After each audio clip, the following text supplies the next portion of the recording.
What happens when a king discovers that the decisions of his predecessor cannot simply be rewritten? And what if the person standing in his way is not a political opponent, not a courtier, but his own younger brother, armed with decades of documents, financial records, and promises made by the late Queen Elizabeth II? By March 25, 2026, the alleged dispute surrounding Prince Edward, Bagshot Park, and the Anthem Tiara had become something far larger than a disagreement over property or jewelry. It had become a question about royal authority itself. Where does a monarch's power end, and where do legally established private rights begin? Before we uncover what this could mean for the royal family, take a moment to subscribe and stay with us for every major royal update. At the center of the story stands Prince Edward, Duke of Edinburgh. For decades, Edward occupied a quieter position within the Windsor family. He was rarely the loudest voice, rarely at the center of a scandal, and generally operated away from the most dramatic battles surrounding the monarchy. But that quiet approach may have hidden something important. Edward understood paperwork. He understood agreements. And, according to the claims surrounding this dispute, he had kept the documentation needed to defend his position. The story begins with Queen Elizabeth II. Before her death in September 2022, the late Queen had spent decades managing an institution that constantly had to balance tradition against change. Titles, residences, personal gifts, public duties, and private family relationships all existed within different layers of royal administration. When Edward was eventually given the Dukedom of Edinburgh in 2023, the title represented more than another honor. It connected him to the legacy of his father, Prince Philip. Philip had carried the title for decades, and its transfer to Edward was widely understood as an important moment for the youngest son of Elizabeth and Philip. But the title itself was only part of the story. There was also Bagshot Park. The property has long been associated with Edward and Sophie, Duchess of Edinburgh. The Crown Estate leased the residence to Edward in 1998 when he was still the Earl of Wessex. The original arrangement was for 50 years. The property required substantial renovation, and according to National Audit Office reporting, the refurbishment ultimately cost almost £3 million. The Crown Estate contributed around £1.6 million. While Edward contributed approximately £1.38 million himself. The financial details matter because they challenge the idea that Edward simply received a mansion without responsibility. He took on an expensive property that required major work. He invested his own money.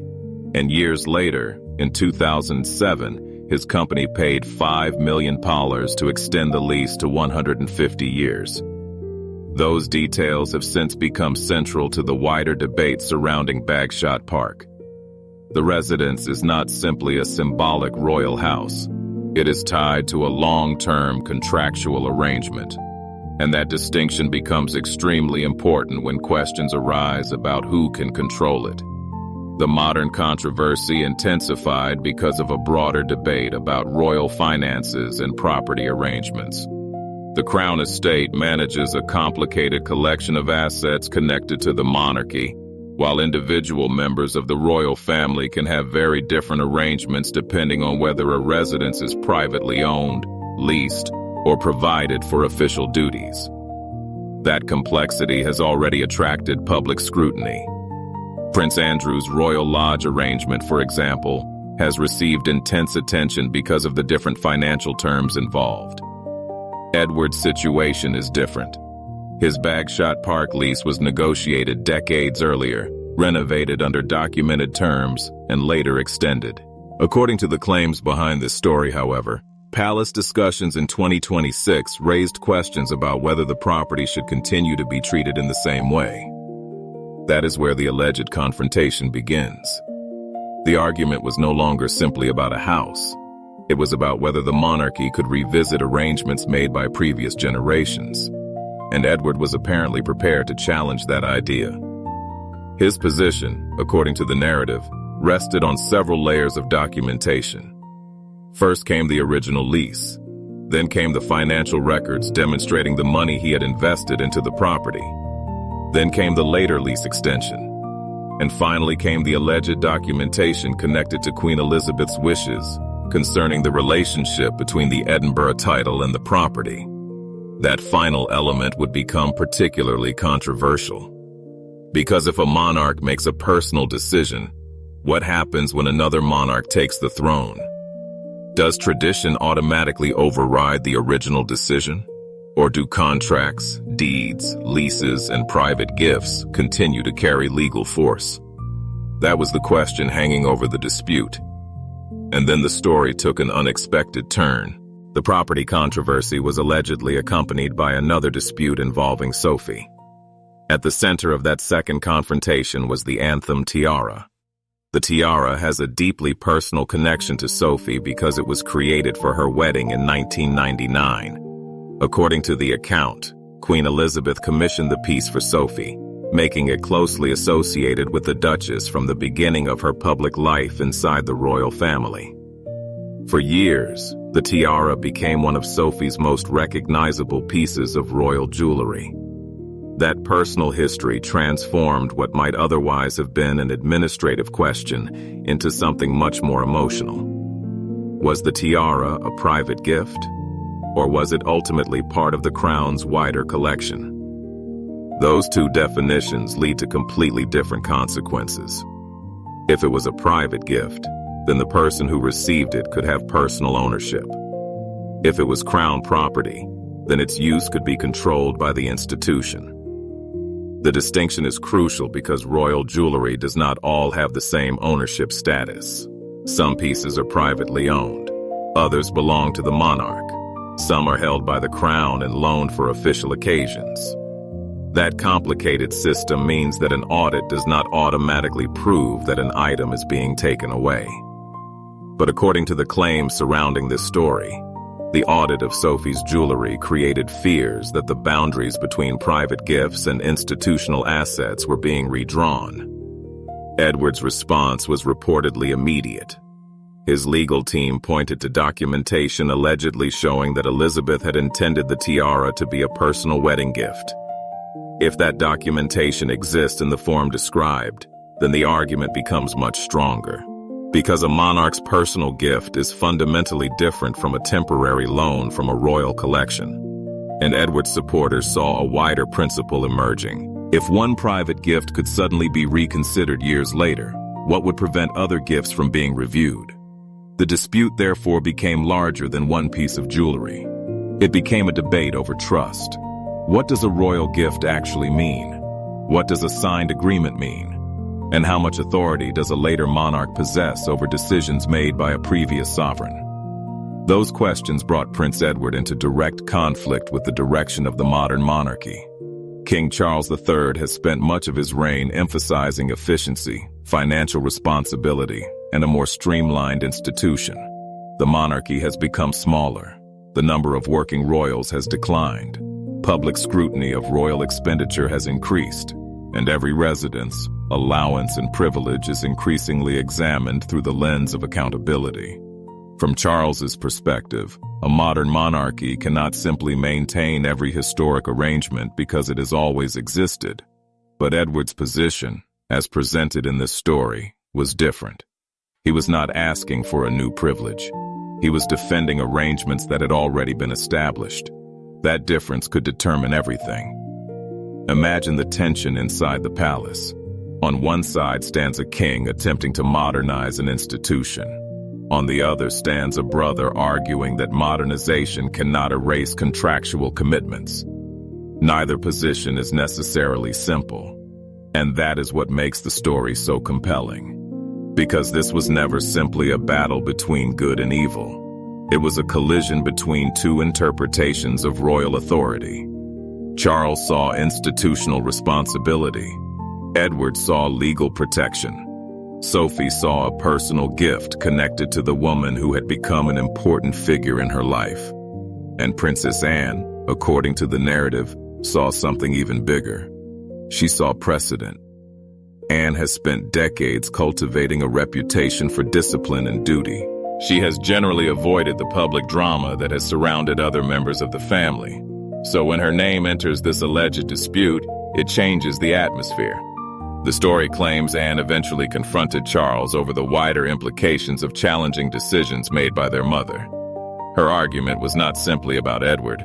It was about institutional credibility. If a monarch's signed decisions can later be weakened without clear legal grounds, then what confidence can anyone place in future royal agreements? That is a powerful question, and it strikes at the heart of constitutional monarchy. The authority of the crown does not exist only because one person occupies the throne.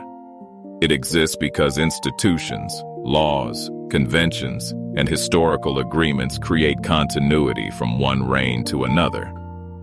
Elizabeth II's decisions became part of that continuity. Charles inherited the crown. But inheriting the crown does not necessarily mean inheriting unlimited ownership of every private asset or every contractual agreement made during the previous reign. That distinction is where the alleged dispute becomes legally and constitutionally fascinating. Bagshot Park illustrates the problem perfectly. Edward's lease was not created in 2026. It was established in 1998. The property was renovated. Money was invested. The lease was later extended, and the Crown Estate accepted those arrangements. That creates a paper trail, and paper trails are often more powerful than family arguments. The same principle applies to personal jewelry. If a document identifies a piece as a private gift, then simply describing it as royal property does not automatically change its ownership. At least, that is the central argument presented in this story. And this is where Edward's personality becomes important. He did not allegedly fight through public accusations. He did not stage a dramatic confrontation in front of cameras. Instead, he relied on documentation, leases, financial records, deeds, correspondence, agreements, the very things that make a palace dispute difficult to dismiss. According to the narrative, the pressure eventually reached a point where Edward refused to meet the king without his legal advisors present. That moment represented a dramatic psychological shift. He was no longer approaching the situation primarily as Charles's younger brother. He was approaching it as the holder of legally protected interests. That changes the relationship completely. A family disagreement can be resolved through conversation. A contractual dispute requires evidence, and once lawyers enter the room, emotion becomes secondary to documentation. The alleged intervention by Anne made the situation even more serious. If the dispute really involved both Bagshot Park and the Anthem Tiara, then the underlying question was no longer whether one person should keep one house or one piece of jewelry. It was whether the current royal administration could reinterpret the private decisions of the late queen. That would affect far more than Edward and Sophie. It could potentially influence how future members of the royal family view gifts, leases, and private arrangements. Every agreement would suddenly carry another question. Will the next monarch honor it, or will the next reign attempt to renegotiate it? That uncertainty could have consequences for the entire institution. And there was another emotional layer. Sophie and Elizabeth had developed a relationship that went far beyond formal royal protocol. The Duchess had reportedly become increasingly close to the Queen during the final years of Elizabeth's life.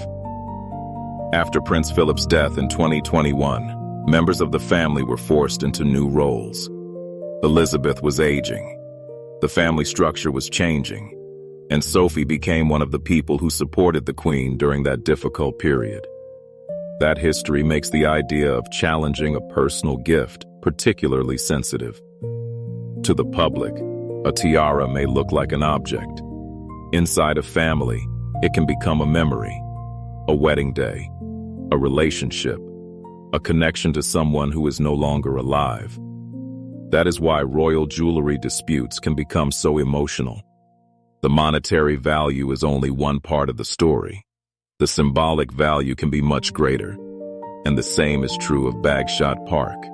A property may be worth tens of millions of pounds on paper, but for Edward and Sophie, it has been their family home for decades. Their children grew up there. Their working lives were organized around it.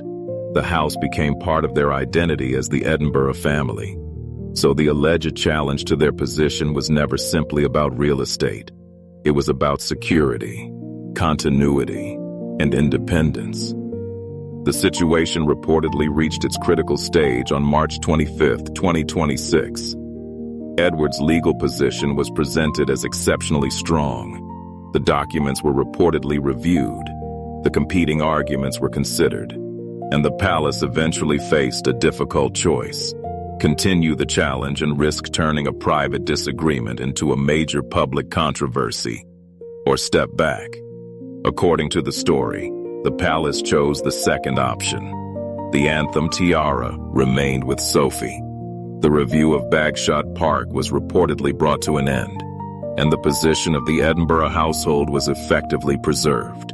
If accurate, the significance of that outcome goes far beyond the individuals involved. Because Edward would have achieved something unusual. He would have demonstrated that a quieter member of the royal family could resist institutional pressure without launching a public campaign. He did not need a microphone. He needed documents. And that may be the most important lesson in the entire story. Royal power often looks absolute from the outside. A monarch appears to possess enormous authority. But constitutional monarchy is built on limits. Some are written in law. Some exist through contracts. Some are conventions. And some are simply the practical consequences of decisions made by previous generations. The king may occupy the highest position in the institution. That does not mean every asset connected to the crown belongs personally to him. It does not mean every agreement can be erased. And it does not mean every private gift becomes institutional property simply because it passed through a royal household. That is the boundary Edward's alleged legal challenge exposed. But there was another cost. Even if the dispute ended in Edward's favor, the relationship between the brothers could not simply return to normal. Once a family member believes he needed legal protection against another member of the family, something changes. Trust becomes more cautious. Conversations become more formal. And every future agreement becomes more carefully documented. The irony is that Edward's greatest weapon may have been precisely what the monarchy is supposed to value most: duty, patience, and record-keeping. For years, he remained one of the less controversial members of the family. Now, according to this narrative, that same restraint may have become his greatest strength. He did not need to rewrite history. He simply needed to show what history had already recorded. And perhaps that explains why this alleged confrontation became so explosive. The issue was never really whether Prince Edward could defeat King Charles in some dramatic royal showdown. It was whether the institution itself would honor the commitments it had already made. That is a much more complicated question. Because monarchies survive through continuity. A king inherits more than a crown. He inherits promises. He inherits agreements. He inherits decisions. And sometimes, he inherits consequences created decades before he ever reached the throne. Queen Elizabeth II's reign lasted more than 70 years. During that time, she made countless decisions affecting her family, her properties, her honors, and her personal possessions. Charles now has the responsibility of guiding the institution into a different era. But modernization does not necessarily mean erasing everything that came before. Sometimes modernization means understanding precisely what can change and what cannot. For Edward and Sophie, the alleged March 2026 confrontation may therefore become an important chapter in their royal story. For Charles, it may represent a warning about the limits of institutional control. For Anne, it reinforces her reputation as someone willing to defend family and duty when the two appear to collide.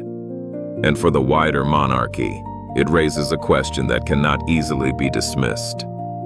How much authority should a modern monarch have over arrangements created by previous generations? There may never be a simple answer, because behind every legal document is a human relationship. Behind every property is a family history. Behind every royal jewel is a memory. And behind every royal title is a complicated balance between privilege and responsibility. That is what makes this story so much bigger than Bagshot Park. It is about the meaning of a promise. It is about whether a signature survives the person who wrote it. And ultimately, it is about whether a family institution can modernize without destroying the trust that holds its members together. Prince Edward may never become king. He may never dominate the headlines in the way his brothers have. But if the events described in this controversy are ultimately remembered, his significance may come from something completely different. He kept the records, he understood the agreements, and when the system allegedly tried to change the meaning of those agreements, he was prepared to make the institution confront its own paperwork. That is not a rebellion. It is something far quieter, and perhaps far more powerful. Because in the world of royalty, where appearances can change overnight and headlines disappear within days, documents remain. A title can be granted. A residence can be reassessed. A reputation can be rebuilt. But once a promise is written down, the real question is whether the people who inherit power are willing to honor it. And perhaps that is the lesson buried beneath this entire royal controversy. The crown may pass from one generation to another. Palaces may change hands. Titles may be created and transferred. But the meaning of a promise does not automatically disappear when the person who made it is gone. Sometimes the strongest challenge to power is not a public confrontation. It is simply opening the file and showing exactly what was promised.